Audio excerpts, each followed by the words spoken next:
안녕하세요. 하이투자증권 채권 애널리스트 김명실입니다. 오늘은 11월 FOMC 결과와 향후 미국 통화정책 전망에 대해서 말씀을 드리겠습니다.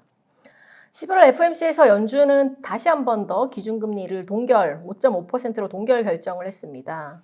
만장일치 동결이었고요. 성명서와 기자회견 내용을 종합했을 때 핵심 내용은 다음으로 요약이 될 것 같습니다. 첫 번째로는 이제 경기평가 부분에서 최근에 3분기의 경제활동이 굉장히 강한 속도로 확장했음을 시사한 언급을 있었고요. 지난 9월달 성명서에서 견조한 속도로 확장하고 있다는 표현에서 경기평가를 다소 상향 조정한 것으로 평가가 되고 있습니다. 두 번째로 인상 깊었던 점은 파월 의장의 발언이었고요. 최근 몇 달 동안 장기 채권 수익률 상승으로 금융 여건 긴축을 언급을 하면서 결국에는 채권 금리 상승이 추가 긴축의 필요성을 낮췄음을 간접적으로 언급을 했습니다. 그리고 이번 FOMC를 통해서 시사해볼 수 있는 점은 결국에는 미국의 장기 국채 금리가 언제 정도의 변곡점을 형성할 수 있을지가 될 수 있을 것 같습니다. 일단 통화정책의 총평을 해봤을 때는 이전 대비 금리 인상에 대한 불확실성은 낮아질 것으로 보여지고 있습니다. 11월 FOMC 결과 자체가 9월보다는 특히나 통방문에서 다소 매파적으로 평가된 점은 사실이지만 매파적 기조가 강조됐다고 해서 이게 12월 달 추가 인상을 의미하기는 어렵다라는 판단입니다. 특히나 이제 여전히 금리 인상의 여지를 남겼다는 점을 발언을 하긴 했지만 앞서 말씀드린 것처럼 연준이 금융 여건 긴축으로 경제 활동이 둔화될 것으로 예상하고 있다는 점은 앞으로 12월 달에도 연준의 금리 인상이 쉽지 않을 것임을 의미를 할 수 있을 것 같고요. 저희는 결론적으로는 내년 인하 단행 전까지는 연준의 동결 기조가 계속적으로 유지될 것으로 예상을 하고 있습니다. 일단은 통화정책적 측면에서는 추가 인상에 대한 가능성들이 굉장히 낮아진 상황들은 채권 금리에는 우호적인 요인으로 작용을 할 수 있을 것 같습니다. 두 번째는 미국 국채 시장의 수급적인 환경과 기관 프리미엄의 하방 경직성일 것 같습니다.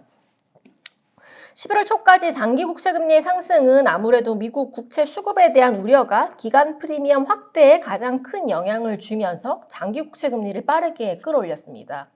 여기에다가 미국 정부의 재정 적자 확대 같은 공급적인 요인뿐만 아니라 연준의 QT 지속, 그리고 일본은행의 YCC 정책 유연화, 그리고 마지막으로는 중국의 국채 매도 같은 수요 측면에 대한 우려가 커지면서 결국에는 장기 국채 금리의 급등을 초래를 했고요.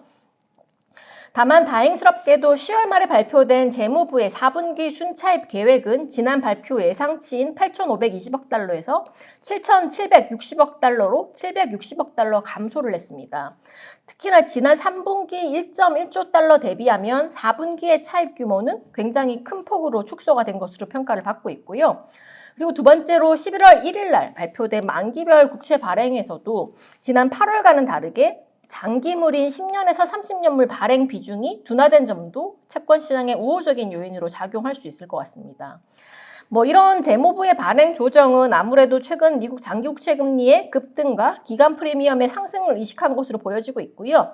이런 측면들은 향후에도 기간 프리미엄의 추가적인 상승 가능성들을 제한하는 요인으로 작용할 수 있을 것 같습니다. 앞서 언급했듯이 재무부는 최근에 금리 상승들을 고려해서 채권 발행을 계속적으로 줄이고 있고요. 여기에 장기물의 발행 확대에도 꽤나 소극적인 모습들을 보여주고 있습니다.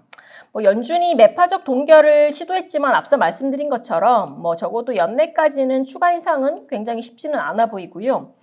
차트 보시면 아시다시피 이미 기간 프리미엄이 50bp까지 올라온 상황에서 이 기간 프리미엄의 상승 자체를 제한하는 지금 두 가지 재료들이 나왔다는 점은 채권 시장에 조금 긍정적인 요인으로 작용할 수 있을 것 같습니다. 확실히 단기적으로 공급발 부담감들은 이전 대비 줄어든 점은 확실해질 것 같고요. 다만 지금 문제는 QT 같은 수요와 관련된 문제들이 해소가 되지 않았다는 점입니다. 결국에 기간 프리미엄이라는 것은 공급이 줄어서 이런 부분들이 하락 요인을 만들 수 있겠지만 수요 측면에서의 확보가 되지 않는다면 빠른 기간 내 기간 프리미엄의 반락을 이끌어내기는 조금 어려울 것 같고요. 이런 부분들은 금리의 추가적인 상승 자체는 제한할 수 있겠지만 변곡점의 하락 모멘텀을 만들기는 조금은 쉽지 않을까라고는 보고 있습니다. 만약에 이후에 고용이라든지 미국 연준이 주요시하는 핵심 지표들이 둔화가 수반된다면 금리 하락에 힘을 실어줄 것 같은데 반대로 4분기는 아시다시피 공급발 인플레이션 확대 같은 외부 요인들도 있기 때문에 이번 FOMC 결과만 놓고 봤을 때는 금리 하락의 전환보다는 추가 상승이 나오기는 어려운 환경이 형성되었다는 점에 조금 더 포인트를 가지실 필요가 있을 것 같습니다.